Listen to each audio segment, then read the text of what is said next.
This is the Hot Zone.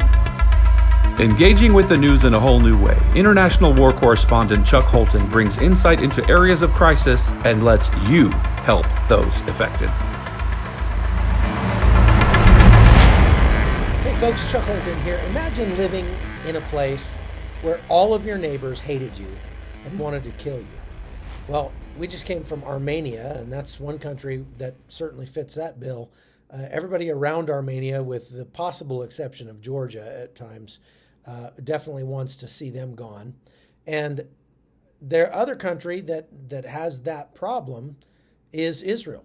Now, Israel's been in the news a lot lately because of the conflict that's going on between Israel on one side, Hamas on the other side in the Gaza Strip. Literally every day, there are hundreds and hundreds of rockets that are being fired from the Gaza Strip in an attempt to overwhelm the Israeli defenses and land rockets inside civilian areas of Israel. Now, this is a problem that's been going on for a long time, and I've been covering it for a long time. I've been to Israel several times, and I've been to the Gaza Strip. I've been right to that border, and I can tell you several things that I've learned in my trips. First is that walls work, because Israel built a wall between the Gaza Strip and their country, and it's kept out the people who would gladly break down that wall and invade Israel and just wholesale slaughter Israelis all they can. But there's one thing that walls can't stop, and that's rockets and fire balloons, and that's the weapons that the Hamas and other terrorists inside the Gaza Strip have resorted to. Now look, if someone tries to kill you and you kill them back, the fault for that exchange lies in the person who tried to kill you first. And the Palestinians, without a doubt, drew first blood in this conflict and in every other conflict leading up to this one. Now, I went to Israel a few years ago and met Oliver North there, and he and I traveled the length and breadth of that country, exploring what it means to be Israeli, and especially what it means to live in that precarious state where all of your neighbors want to kill you. Check it out.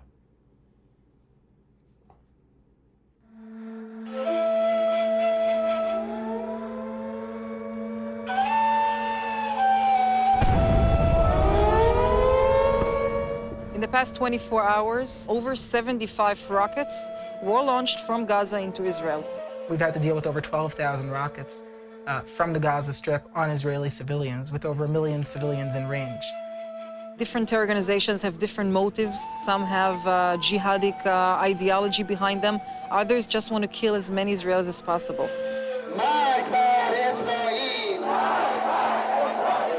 People are scared. You're talking about half of Israel almost under terrorist threat. It's one of the most heavily contested pieces of ground on the planet, and always has been. But tensions are especially high right now with the events going on with the Syrian civil war. Our Life of Duty team has come here to meet with Lieutenant Colonel Oliver North and talk about what the future holds for this part of the world.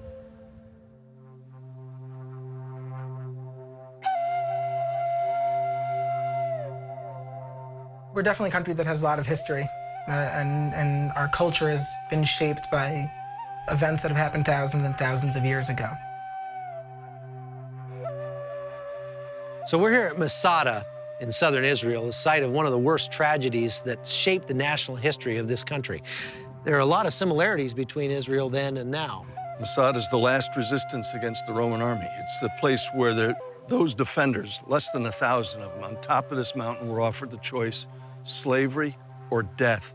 They opted for death. It was a terrible tragedy. Now, they're surrounded by their enemies today, right? But it's not a whole lot different than what you've got. To the north, Lebanon and Syria. To the east, Jordan. To the south, you've got Egypt. All potential rivals for the fate of Israel. And of course, in many cases, sworn to destroy it. The same kind of situation they faced right here at Masada in 70 AD. With Syria shipping weaponry to Hezbollah, Hamas lobbing rockets into Israel from the south, and fresh military hardware and weapons streaming down from Libya into Lebanon, cooperation between Israel and the United States is needed now more than ever. So, Colonel, there's a lot of history in this area. Where are we? This is the Three Corners area. It's the junction of the borders of Jordan, Syria, and of course, that's Israel. This is the key to protecting the Golan Heights. The Golan Heights, of course, are the key to protecting Israel from attack from the north. So tensions run high even today, right here along this fence, don't they? Well, of course, the unrest and the turmoil inside Syria, Chuck, has created great tension along this border. You notice the border between Jordan and Syria as we pass by, an unmanned checkpoint. Right. And so the concern is the terrorists who are now coming to the fore inside Syria could easily get down to Jordan and, of course, cross that largely undefended border between Jordan and Israel. More worrisome for us is the smuggling of weapons into the Gaza Strip. So there's weapons that are coming from Iran, like the Iranian Fajr 5, that has a range of about 45 miles. And if you don't have a network, an international network of Western countries that are intent on preventing the smuggling of weapons, then there's nothing that one country can do. So having everybody work together in order to prevent that smuggling is critical, it's crucial. Captain Eitan Buckman is an IDF spokesperson. Everybody who lives in this country, everybody who serves in the IDF, knows that we're not facing an amorphous blob. We have very precise threats. The road behind me runs parallel to the border between Jordan here and Syria up here. And these concrete revetments, protection just in case of fire coming from the other side. In between us, a minefield separating these borders from Israel. We are not in Central Europe, and we are not in North America. It's the Middle East. There is no mercy for the weak. Since the Gulf War in '91, the Israeli home front has been under attack numerous times, and that was a threat that got way worse in 2001 when rockets from the Gaza Strip started being fired on the Israeli home front. There's no respect for women's life, no respect for human rights, no respect for signed agreements.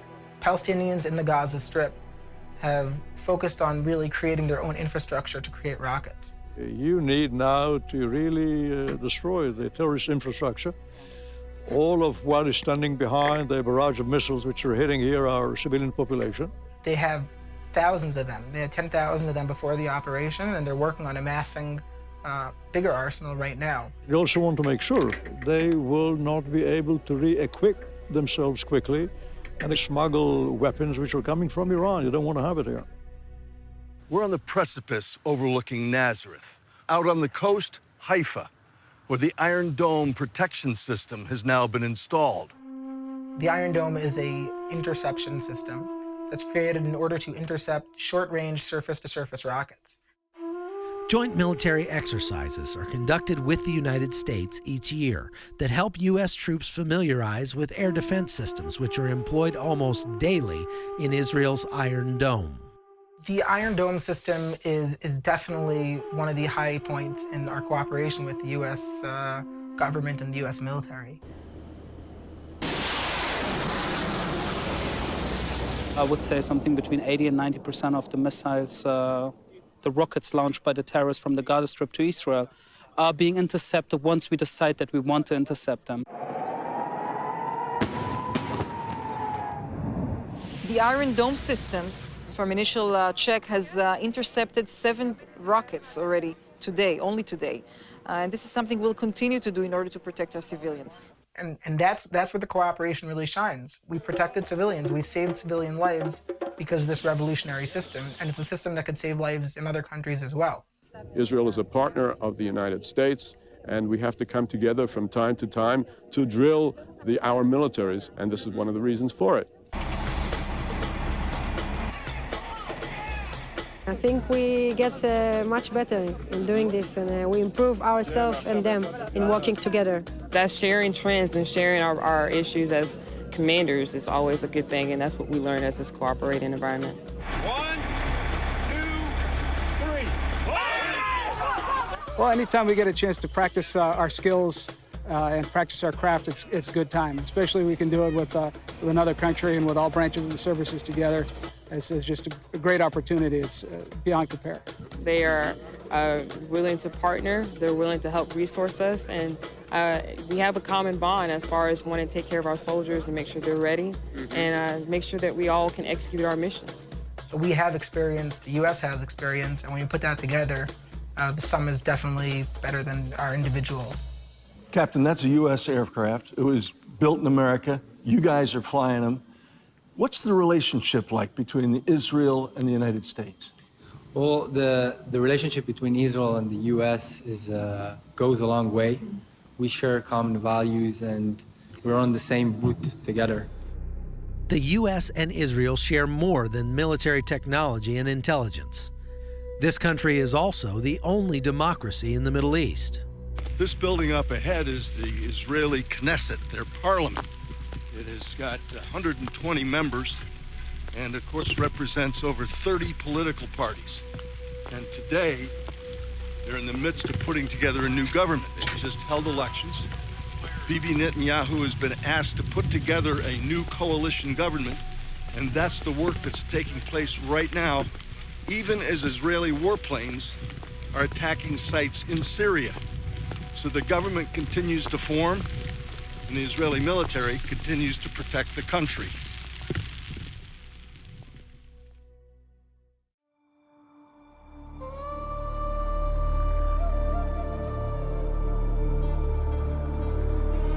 In addition, we share a common cultural heritage, with Israel being the birthplace of the Judeo-Christian tradition upon which our own country was founded.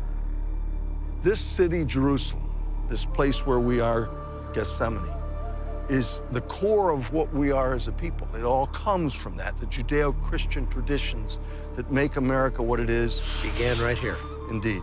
And so I find that coming here is a reminder of what we can be as a country.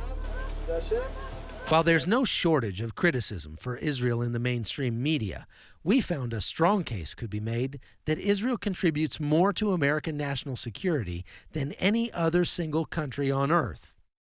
Israeli intelligence sharing has been vital to U.S. interests in the region for more than 60 years. Thousands of items of military technology currently in use by our forces were invented and manufactured in Israel. From armor used on modern MRAP vehicles in Afghanistan, to counter-IED technology, to medical advances, American troops are safer around the world because of Israeli technological advances. There's a reason that we're third in the world on an absolute number for patents. The startup nation, high-tech industry in Israel, we have managed to defend ourselves and at the same time create a society that flourishes. Throughout the last several decades, Israel has been responsible for keeping countries like Syria and Iran from having nuclear capabilities. Without the Israeli bombing of Iraq in 1981, that country might have been a nuclear power on 9/11.